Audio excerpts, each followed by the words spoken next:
Vamos continuar o nosso tema, que eu tenho enchido muito no meu coração. Sou muito feliz, muito honrado por Deus, por estar trazendo este tema à igreja, que nos desafia de todos os lados, que toca num ponto tão crucial, que é a autoridade de Deus compartilhada com os pais, que nos dá a oportunidade de nos posicionarmos na sociedade que cada vez vai tentar calar a mensagem cristã, colocar essa mensagem numa prateleira, transformar essa mensagem em algo fofinho, bonitinho, mas sem nenhuma autoridade. E a partir daqui, deste assunto tão importante, a gente vai resgatar e nos posicionar e nos fortalecer no que a palavra de Deus ensina. Exclusivamente, ela fortalece a igreja para que a igreja seja sal e luz para este mundo, se posicione nesse mundo. Então, hoje vamos falar sobre o uso da vara da disciplina. Várias vezes, mais de 10 vezes em Provérbios, a vara da disciplina é citada. A necessidade e as implicações que a correção física traz sobre a criança. A palavra de Deus deixa claro. Existem muitos grupos humanos, associações, falando inclusive em nome de Jesus, tentando pegar passagens bíblicas para dizer que Jesus jamais seria a favor da vara.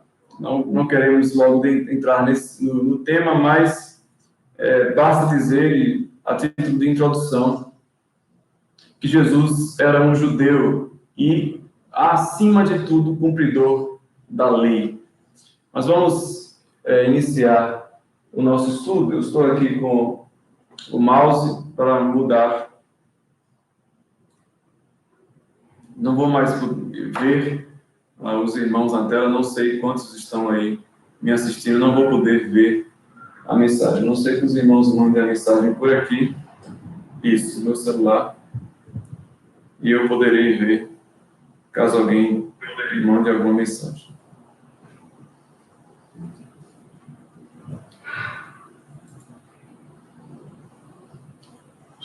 Ok? Essa é a nossa terceira aula sobre como pastorear o coração dos filhos. Né? Já chama atenção, porque o que é que vara tem a ver com o coração, né? Vara tem tudo a ver com o coração. É isso que nós estamos vendo. Isso que nós iremos ver. Talvez o versículo base seja esse. A estutícia, que é uma palavra também que pode ser traduzida por loucura. O ímpeto da rebeldia, quando a criança está fora de si, ela está estuta. Isso está ligado ao coração da criança. Nasceu com ela. Mas a vara da disciplina é um mecanismo, um meio que Deus deixou para comunicar com essa estutícia. Eu já estou colocando, obviamente, nossos pressupostos aqui. Mas o que nós vamos ver agora é a partir da lei da palmada, que foi ventilada lá em 2003 pela senadora, me fugiu o nome dela agora, aquela que brigou com Bolsonaro. Vocês sabem qual é? Me perdoe. A mais famosa lá que brigou com o presidente, na época, em 2017, ela brigou com o presidente Bolsonaro. Maria do Rosário. Ela propôs essa lei e apenas em 2014, após a morte dessa criança chamada Bernardo Boldrin, que essa lei recebeu o nome e foi sancionada em 2014 e recebeu o nome de Lei do Menino Bernardo. O menino Bernardo foi assassinado, teve maus tratos antes disso, muitos maus tratos. Uma criança que tem alguns vídeos na internet, a postura perturbada dessa criança diante de tantos maus tratos sobretudo psicológicos.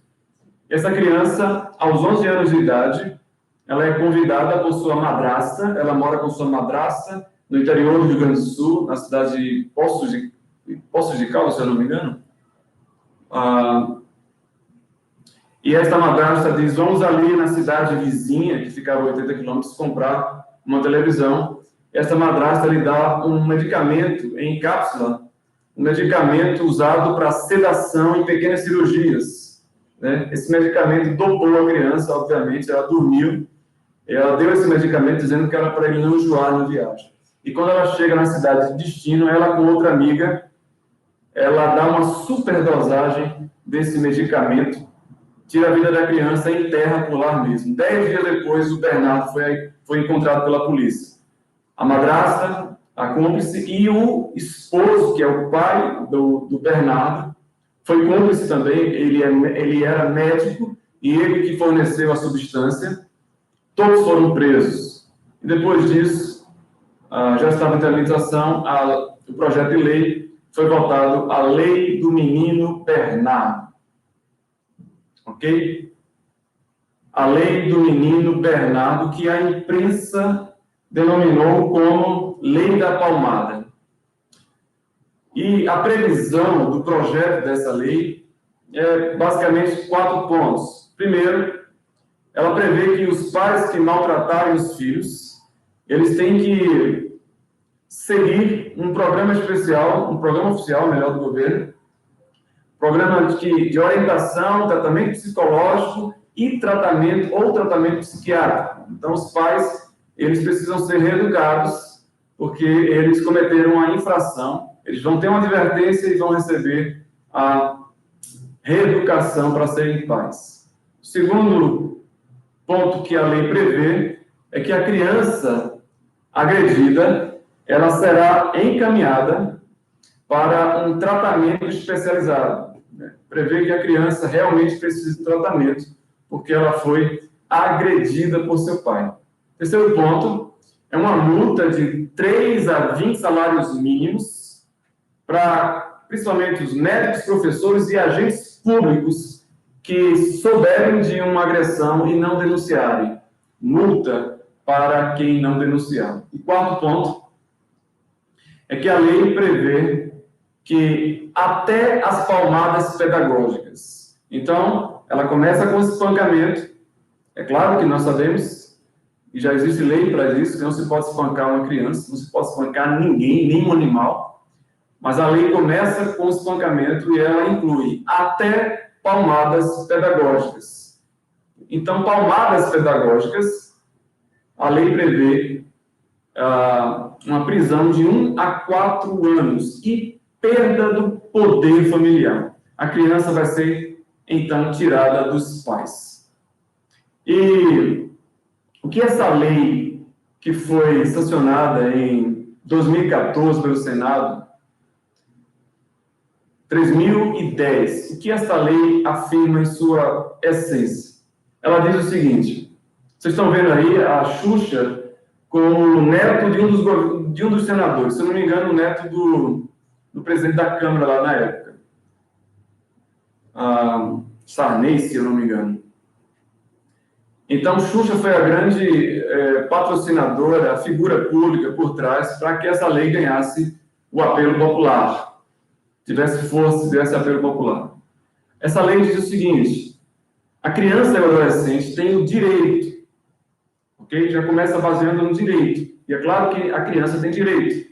Todos nós temos direitos e deveres. A criança tem o direito de ser educada e cuidada sem o uso de castigos físicos ou de tratamento cruel e degradante. Observe as palavras escolhidas: cruel e degradante. Ok?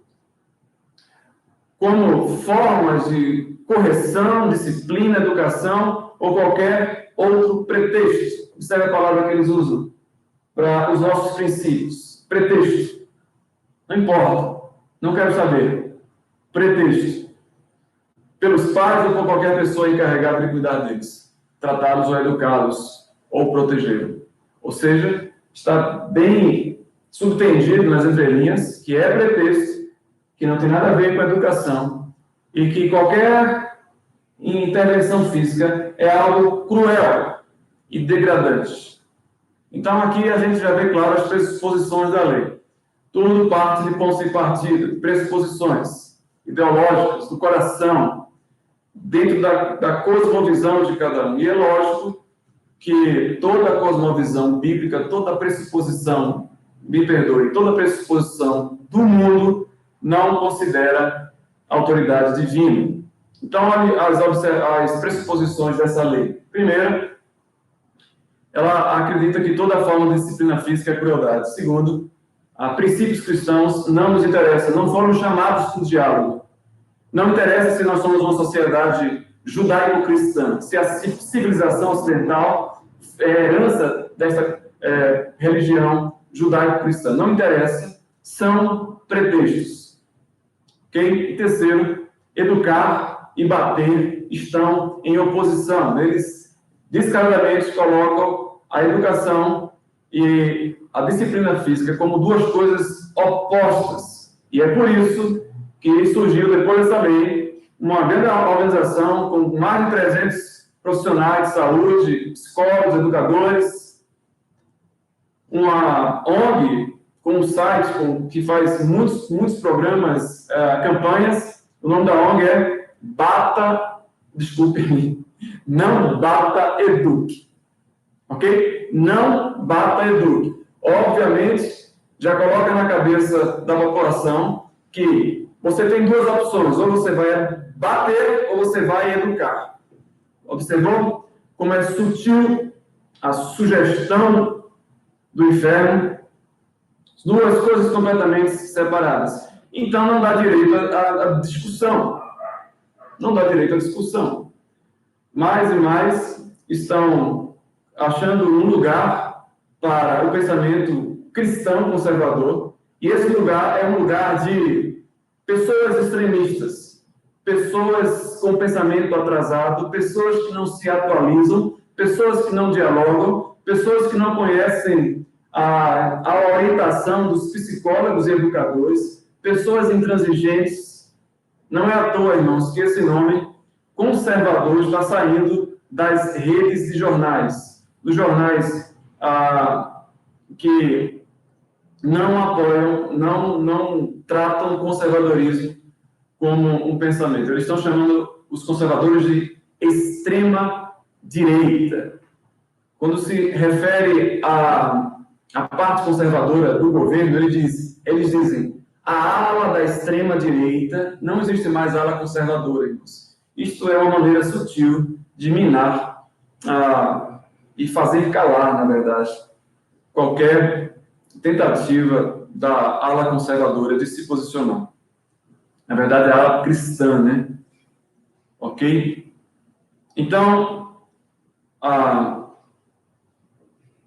gente tem que fazer uma pergunta. Quando a gente vê essa lei, esse movimento, né? Pessoas, irmãos, que, como eu vou mostrar, não concordam com a palmada, também não concordam com a lei. Então, a gente tem que pensar aonde eles querem chegar com essa lei. Por que a necessidade de uma lei? Já que já existem leis para punir agressões. Por que a necessidade de uma lei? E essa rede, como eu falei, Não Bata Eduque, ela acredita que a palmada pedagógica, ela promove a naturalização do uso da violência. E ela ensina a criança que a força física pode solucionar conflitos, prejudicando assim as relações familiares e o desenvolvimento da criança como ser humano e cidadão. Olha, se você vê uma especialista, uma rede de especialistas, 300 especialistas falando isso, se a gente não se posicionar, irmãos, onde está a nossa fonte de fé e prática? O que é que a gente vai fazer com a nossa posição, com a nossa fé, com os nossos valores, com os nossos princípios? Eles já estão se organizando há muito tempo. Nós estamos aqui, irmãos, para fortalecer a nossa fé na palavra de Deus, no que ela ensina a criança no caminho que deve andar. A palavra de Deus, ela entra em conflito com a filosofia mundana. E cada vez mais o mundo quer mostrar a igreja como um lugar onde as pessoas entram, levantam as mãos, fecham os olhos, ficam ali alienadas, recebem alguma bênção e voltam para casa. A igreja é um local onde você se sente bem, onde você recarrega as baterias. Mas não é um local que fala nenhuma verdade. É um local totalmente irrelevante. E nós estamos aqui A escola dominical serve para isso, para dizer, não é irrelevante. Não é irrelevante, pelo contrário. É o que sustenta este mundo podre e caído. É a graça de Deus, é a palavra de Deus. Infelizmente, tem igrejas que insistem nessa espiritualidade de suprir a carência das pessoas. Vem aqui, né, que Deus vai acalmar seu coração, tal, pode ir para casa agora. Mas nós estamos aqui, irmãos, para permitir que a Bíblia nos alimente com o que ela ensina. Então, nós precisamos fazer essa pergunta simples. Eles querem defender o direito das crianças ou eles estão minando todo o conceito de autoridade paterna?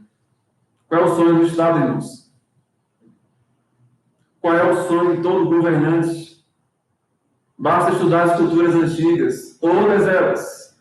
Todos os imperadores quiseram ser adorados como Deus, que eles precisavam disso, eles queriam concentrar o maior poder possível. Não existia essa coisa de o reino do amor e da paz vai viver em harmonia. Não, tudo era uma questão política, econômica, de poder. E quanto mais poder concentrado, melhor.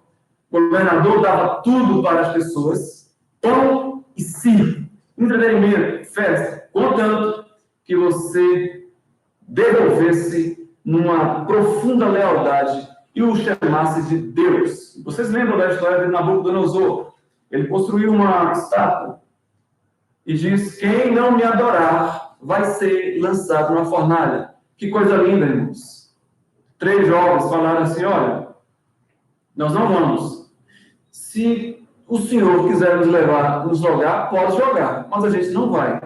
Meus irmãos, se você agora pensa comigo, eu estava pensando nisso num dia desse.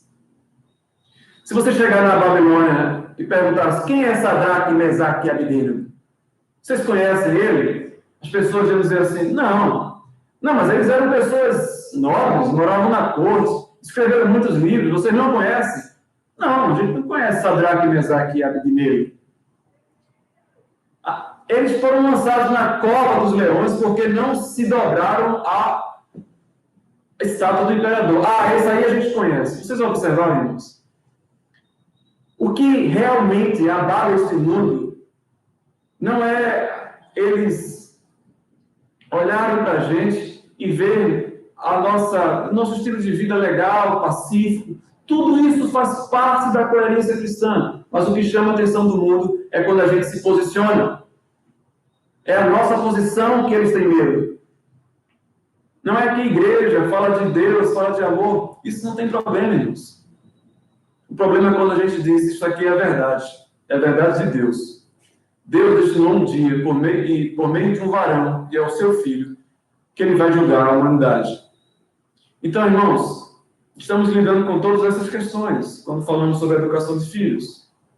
Vocês lembram que lá em Atos, Herodes estrategicamente colocou uma roupa reluzente e foi até a sacada do palácio falar ao povo na hora demarcada, na hora proposital em que o sol bateria nas suas roupas. E quando ele falou, alguns dos seus bajuladores isso acontecia, né?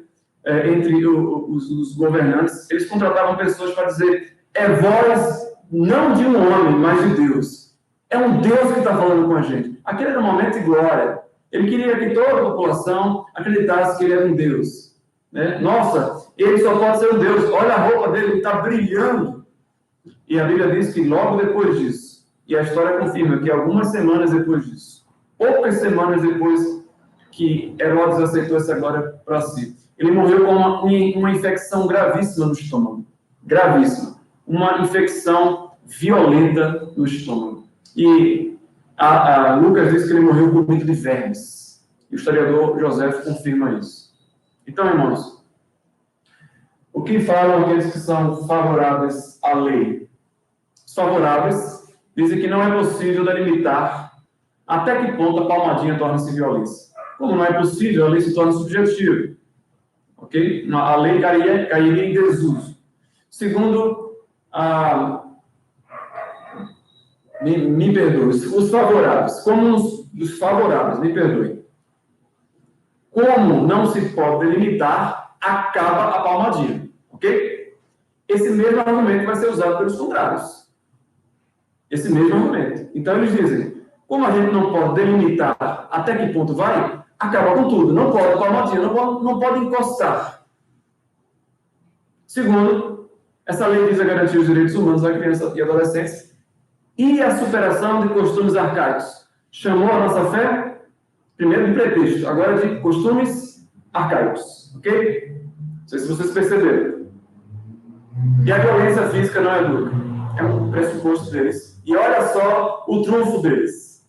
Nós somos favoráveis à lei, por quê? Porque Xuxa a apoia. Que coisa linda, né? Essa semana eu soube que Xuxa deu uma entrevista, foi essa semana, vocês podem procurar.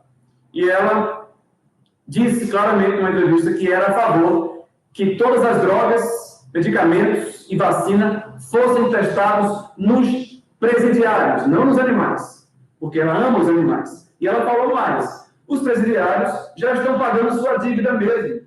Eles já estão com a dívida eterna. Então, meta injeção neles, se der errado, pelo menos eles fizeram algum bem para a humanidade. Essa é a patrona dos direitos humanos das crianças que quer testar vacina em preso. Eu não sei que choque de se forma isso, porque a mesma a Comissão de Direitos Humanos que chama a Xuxa para apoiá-la, agora tem que ouvir isso dela. Mas tudo bem, vamos lá. O que fala as pessoas contrárias à lei, a alegação delas? Primeiro, que o diálogo por si só não dará conta de impor limites às crianças, como dizem os educadores. Não, apenas o diálogo resolve.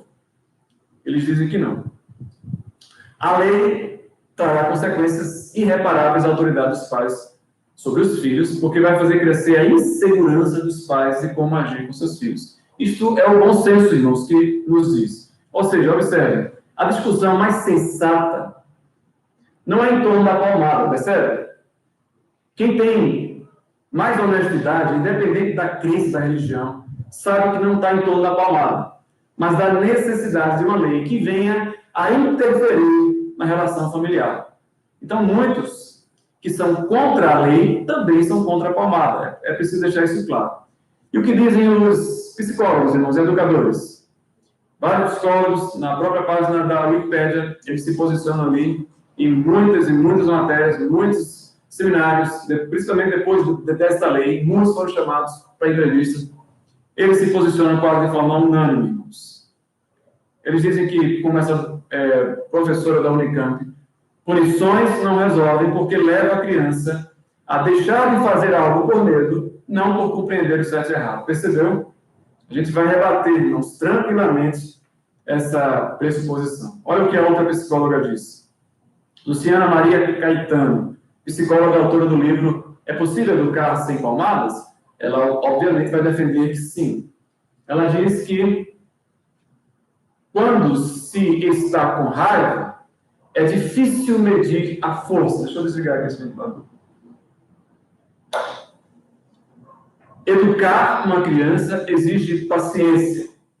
Muitos pais usam a palmada porque esse é o caminho mais fácil. Chamou a gente de quê, irmãos? Então, pressupõe, vamos lá, o que é que eles estão pressupondo? Que a gente bate com raiva, que a gente não está querendo educar, a gente perdeu a paciência. Ok? Tanta coisa, eles estão aí tudo pressupondo e jogando como? Não, mas nós somos pesquisadores. Vocês têm que respeitar a gente. A Bíblia precisa ser atualizada. É isso que eles estão dizendo. Estão pressupondo um monte de coisa, jogando seus pressupostos e dizendo para a gente engolir. E como a Bíblia corrige, irmãos, esses pressupostos da psicologia? Primeiro, a Bíblia mostra claramente, como a gente vai ver, que a disciplina não é para corrigir comportamento. Comportamento, a gente corrige de cachorro, a gente compra coisa e bate no cachorro, e outra coisa, não pode espancar cachorro, irmãos. Ele sabe o que é uma palmada para correção. A gente compra produtos para ensinar cachorro a não fazer xixi onde ele não deve.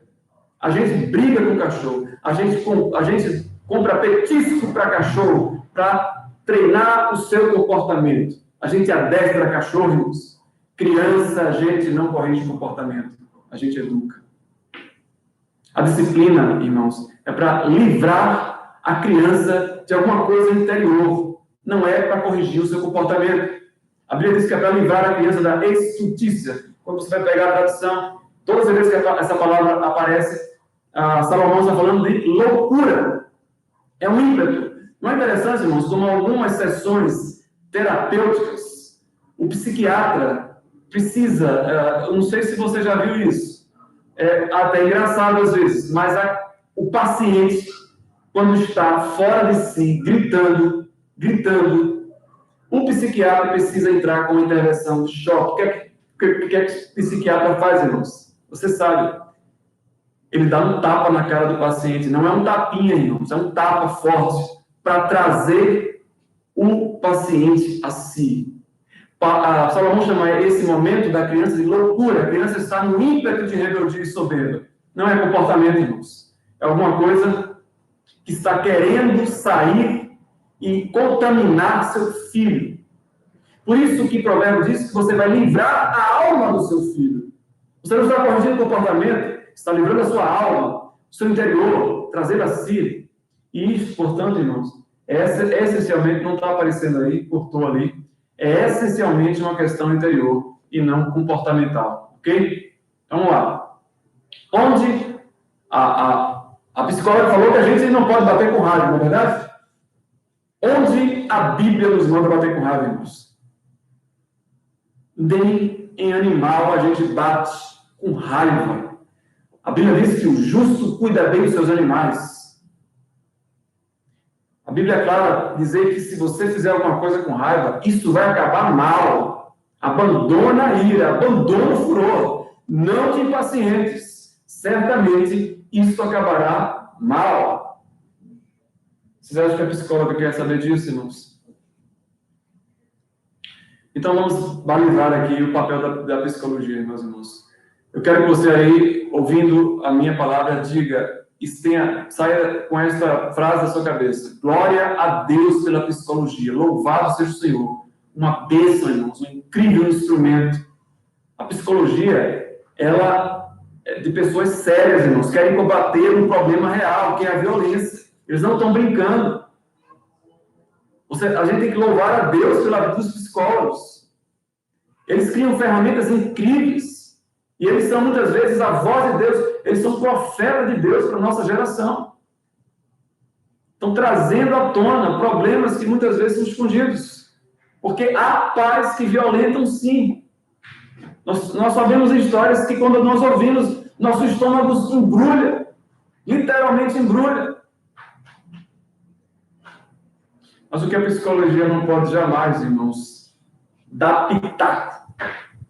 Ela não foi chamada para isso. Não é da competência dela. Ela não sabe de nada sobre o princípio da autoridade bíblica, irmãos. Ela não sabe qual é o alvo da educação cristã. Ela ignora isso. Por quê? Porque Paulo diz várias vezes em Coríntios que a sabedoria deste mundo é loucura. A sabedoria deste mundo, Deus o tornou louca. E a psicologia está apoiada necessariamente nos pressupostos deste mundo. Nós queremos construir uma sociedade justa e igualitária. Esse é o pressuposto. Bater em crianças gera crianças violentas. Esse é um pressuposto. É a nossa sociedade. Não é a sociedade que Deus vai redimir por meio do seu Filho. Somos nós que vamos criar essa sociedade. Esse é o pressuposto da psicologia, irmãos. Não tem como eles chegarem a outras conclusões, porque eles partem lá de trás. O ponto de partida já está com o verme, já está apodrecido. Isso que precisa ficar claro para a gente, irmãos. O que dizem os advogados? Versos dele. Primeiro, que a lei não proíbe exatamente palmada, uma vez que este termo não é citado no corpo do texto. Segundo, que a lei é redundante, em boa parte, com a legislação anterior. Muda pouca coisa. Terceiro, que a lei é subjetiva. Esse é um ponto importante. Porque ela não define exatamente o que é sofrimento físico. Então, por isso que não se ouve tanto alarde mais sobre esta lei, porque ela caiu num descrédito, ela se tornou subjetiva. A agressão física continua sendo crime, sempre foi. Mas a palmada, ela perdeu a sua força do discurso contra a palmada. Ok? Agora, em 2019, um deputado da ala conservadora tentou revogar essa lei, mas sem sucesso. Está em tramitação e, junto com essa revogação, ele quer incluir os 6 deveres da criança e colocar junto com esta lei aí. Mas até agora sem sucesso. Ok? Vamos lá, então, ao que a Bíblia ensina. Nós temos aqui alguns minutos, eu não quero passar das 10h50. Essa é uma das frases que eu mais ouço dos pais. Pais cristãos, irmãos. Pais que não se posicionam. E ouvem falar que o pai pode bater. E a própria criança, quando está brigando na escola, fala: você não é meu pai para bater em mim. Há uma cultura que o pai tem uma carta livre para bater no filho. O pai tem esse direito de bater no filho. Só não há a explicação de que esse direito é divino. E se esse direito é divino, tem que ser do jeito de Deus, na hora de Deus, segundo os mandamentos de Deus, para a glória de Deus. Se é um direito divino, se é uma autoridade divina, como nós argumentamos nas 2 últimas aulas que é, tem que ser do jeito de Deus. Mas culturalmente, na cultura cristã, pai pode bater no filho.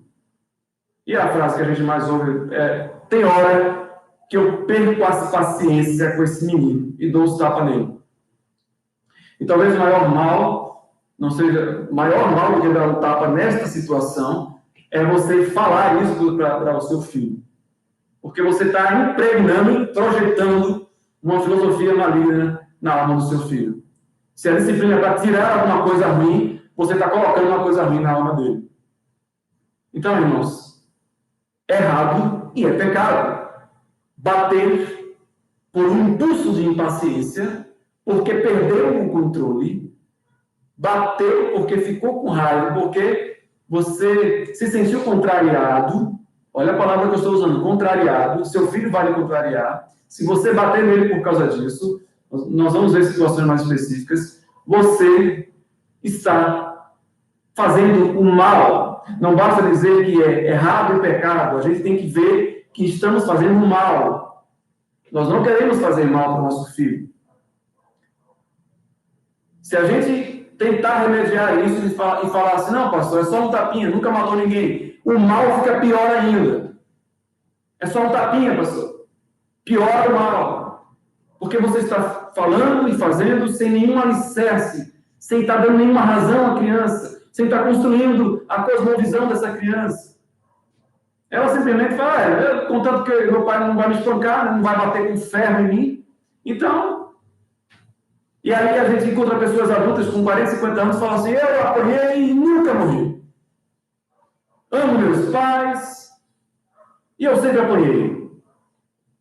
O que a gente está fazendo, irmãos, é resgatando, pela palavra de Deus, a autoridade do pai sobre os filhos. E não defendendo que pai pode bater em filho.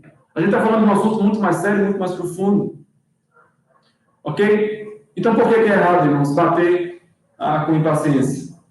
Porque disciplinar, como tudo na vida cristã, quer comais, quer bebais, quer façais outra coisa qualquer, tudo que o cristão faz é pela fé, para a glória de Deus e dando graças a Deus. Tem alguma coisa que você consegue fazer nesta vida sem dar graças a Deus, sem ser para a glória de Deus, sem ser pela fé? Então você está pecando. Eu sei o que você faz e eu faço sem dar graças a Deus e sem ser para a glória de Deus. O que a gente faz sem dar graças a Deus é aquilo que a gente faz escondido. São os nossos pecados. Então, disciplinar é um ato de fé. O que tem a ver fé, pastor? Eu lembrei agora que a Super Nani, não sei se falei isso na aula passada, ela é cristã. A Super Nani, para quem não sabe, né, uma profissional, psicóloga, educadora, que tem um programa, não sei se era no SBT, na Record, acho que era no SBT, que ela era chamada pelos pais para corrigir a situação tensa da família, para colocar ordem na casa. Super Nani era a salvadora. Ela colocava ordem, colocava regras e ensinava os pais a lidarem com os filhos, a corrigirem seus filhos. E Super Nani, obviamente, porque está na mídia, não é possível usar a mídia colocar alguém que defende a autoridade bíblica, observe. Super Nani, como estava na mídia, ela defendia a lei da palmada, ou seja, não se pode bater em criança. E a Super Nani chegou à casa de pais cristãos. Se eu não me engano, esse pai era até pastor, irmãos. E os filhos estavam rebeldes, eram 2 crianças.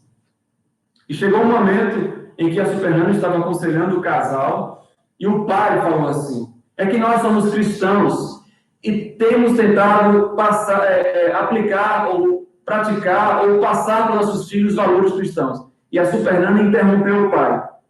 A Super Nani interrompe o pai da família, o chefe, para dizer para ele que uma coisa é o que ele faz na igreja, outra coisa é o que ele faz em casa. A Super Nani, diante do Brasil inteiro, de todas aquelas pessoas que estavam assistindo aquele programa, ela causou uma divisão que nem em sonho a gente pode causar. O que a gente aprende na igreja é justamente o que aplica em casa. Se é uma coisa que não se pode separar, é a disciplina dos nossos filhos. Super Nani simplesmente falou: não, o que eu falei no início dessa nossa mensagem aqui, irmãos. O mundo quer separar as coisas. Aquilo que você faz na igreja é para Deus acalmar teu coração e te dar uma semana abençoada. O mundo vai pegar forte nisso. Forte. Igrejas lindas, com cultos maravilhosos e pessoas dando depoimento. Nossa, que culto lindo! Você sentiu a presença de Deus? Nossa, eu senti, que legal! Vamos para aquela igreja? Vamos voltar lá? A gente vai sentir a presença de Deus de novo. Tudo experiencialismo vazio. Pois foi isso que a Super Nani disse. Disciplinar é uma coisa e para a igreja é outra. Não tem nada a ver princípios cristãos com a educação. Em outras palavras. E a gente aprende, irmãos, pela palavra de Deus, Romanos capítulo 14, versículo 3, diz que tudo que você faz em condenação não provém da fé. Se tem dúvida, não provém da fé. E tudo o que não provém da fé é pecado. Você sabe disso. A gente está em dúvida, fazendo a coisa sem saber, impaciente. A gente vai buscar subterfúgio, vai ficar escondido. Tudo o que não provém da fé é pecado. Agora, olha que coisa interessante. Gálatas diz que a fé atua pelo amor. Porque algum pai pode pensar assim: não, pastor, não. Disciplinar não é uma questão de fé, é uma questão de amor. A fé que atua pelo amor. O amor é o caminho sobremodo excelente. É o vínculo da perfeição. É o vínculo da paz. Exercer autoridade pressupõe que você sabe a sua missão. Você não está descontrolado ali. Você sabe o que está fazendo. Você tem convicção. E o Estado não bota o bedelho nisso.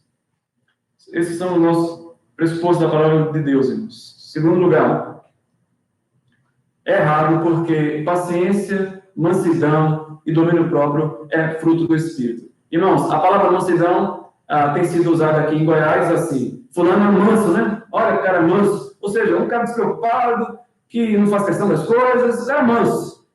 Mansidão na Bíblia, irmãos, é o que você vê em Jesus. A firmeza em que ele tratava e não se deixava intimidar. Podia o mundo estar caindo, ele estava firme. A tempestade ia matar os discípulos, eles estavam apavorados. Jesus vinha andando sobre as águas. Por quê? Porque ele era manso. Ele diz: aprendam de mim.